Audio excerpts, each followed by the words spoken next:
Picture this. You sit down for K-pop Demon Hunter expecting battles, flashy fits, and CGI madness. Then boom, you realize Seoul itself is stealing the spotlight. From COEX's giant 3D billboard to fortress walls older than your history teacher's patience, the city isn't just a backdrop. It's basically Huntrix's secret member. And that's the real flex of this movie. Every location packs history, culture, and only in Korea vibes. Monsters, idols, and a sneaky travel guide? Yeah, we're cracking that wide open today. And hey, if you're into pop culture deep dives with a side of hidden gems, hit that subscribe, because Seoul's about to take us on one wild ride. Number 5. COEX K-pop Square and 3D Billboard.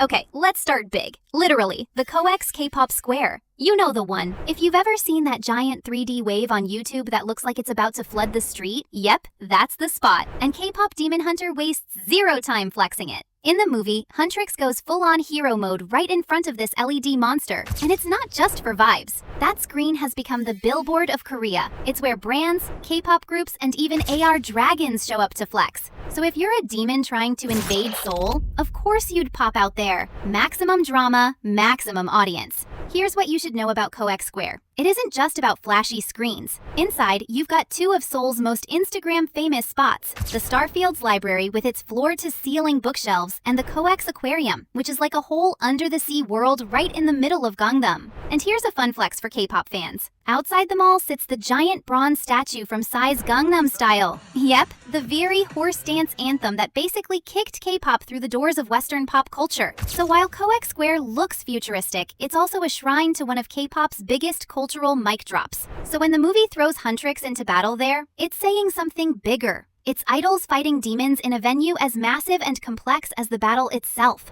COEX is a maze of shops, culture, and K-pop energy, and the scene nails that chaos. And admit it, if your bias started fighting a demon in front of a 3D dragon hologram, you'd be like, yeah, that tracks. But COEX was just the flashy opening act. The next spot? Way grittier, way darker. And honestly, it might just be the most relatable scene in the whole movie. Number 4. Namsan Tower.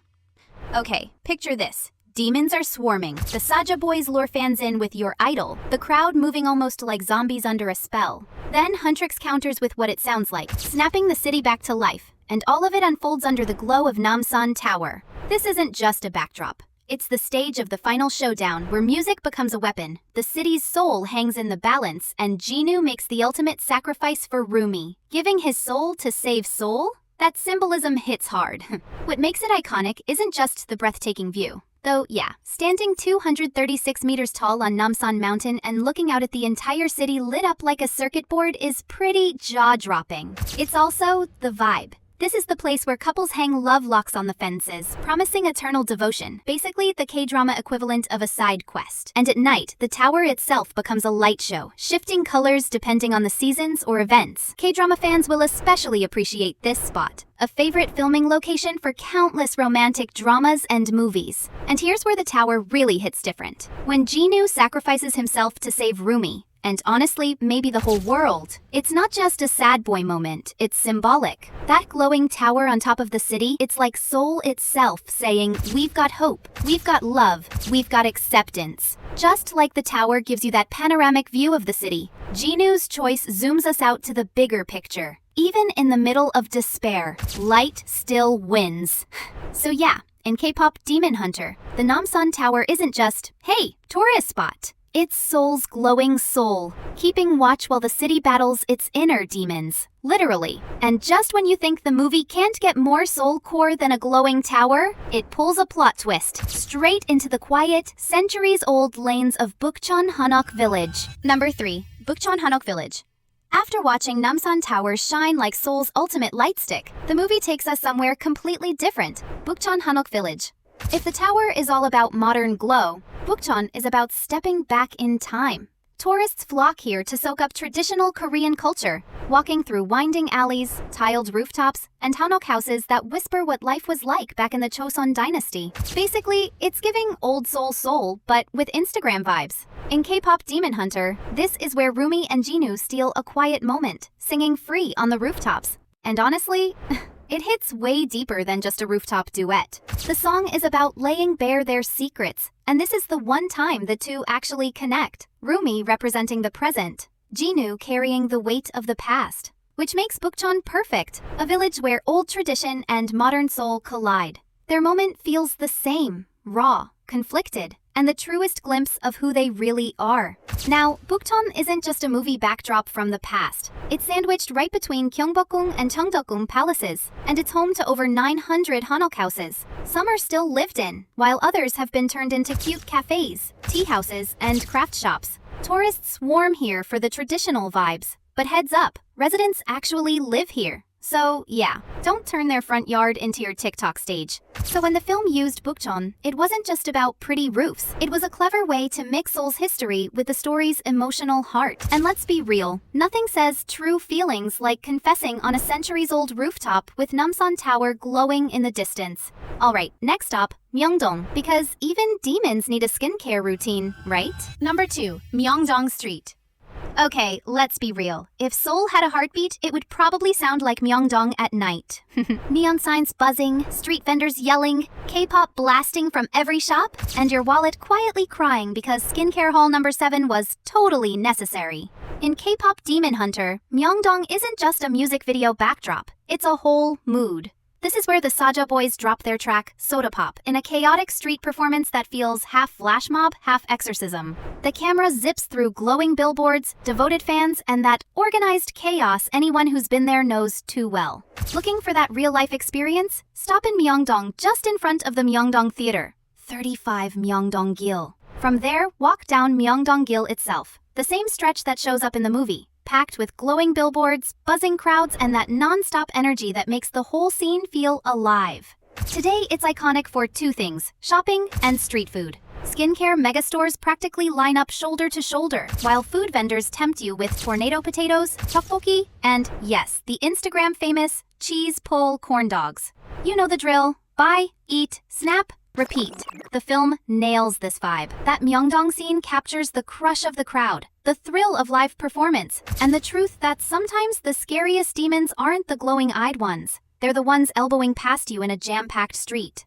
After Myeongdong's chaos and corn dogs, the movie cranks it up another level, straight into the Seoul Olympic Stadium, where the battles feel bigger than any World Tour finale. Number 1. Seoul Olympic Stadium. If Myeongdong is Seoul at full volume, the Olympic Stadium is Seoul going nuclear. Explosions, music, and Huntrix stealing the show. In K-pop Demon Hunter, this is where things get loud. Demonic portals opening, idols performing like it's one of the stadium's legendary concerts, and the whole vibe screaming, "Welcome to the finale, baby!" But before it became a CGI demon playground, this stadium had a pretty legendary start. Built in 1984, it was the centerpiece for the 1988 Seoul Summer Olympics. Yep, the games that put Korea on the world map in a huge way. It's massive. It can seat over 60,000 people, which is basically the population of a small town, all crammed in to cheer, cry, and wave flags. Here's the cool part. The stadium's design was inspired by the curves of a traditional Korean porcelain vase, symbolizing harmony and beauty. So even while it's flexing as this giant concrete mega arena, it's also quietly saying, hey, I've got heritage too. That mix of tradition and modernity, very on brand for K-pop Demon Hunter. And let's not ignore the K-pop connection. Long before our demon hunting idols took over the stadium on screen, the place had hosted real K-pop royalty. We're talking BTS, EXO, and basically every act big enough to fill an ocean of light sticks. So when the movie stages its ultimate showdown here, it's genius. Concert chaos meets apocalyptic chaos. In the film, wide shots make it feel like an arena built not just for sports, but for destiny. Huntrix's final strike isn't just a fight. It's a mic drop for the entire city. A perfect fusion of Seoul's power, history, and pop culture. And there you have it. K-pop Demon Hunter wasn't just about slaying demons in flashy outfits. It was basically a love letter to Seoul. From neon-soaked billboards to ancient fortress walls, from rooftops that whisper history to stadiums that literally shook with fire and K-pop. This movie used the city like its ultimate co-star. But here's the real kicker. You don't need demon powers to experience any of this. If you ever visit Seoul, you can literally walk the same streets, climb the same towers, and maybe, just maybe, feel like part of Huntrix yourself. Minus the demon chasing, hopefully. So now I've gotta ask, what location from the movie blew your mind the most? Drop your answer in the comments. I'll be lurking. And hey, if you loved this breakdown and you want more deep dives into K-pop meets cinema, smash that like button like you're banishing a demon. Hit subscribe so you don't miss the next hunt. And share this with that one friend who always plans Korea trips but never books the ticket. Alright hunters, until next time, stay sharp, Stay witty, and remember, the real demons are just overpriced concert tickets. Peace out.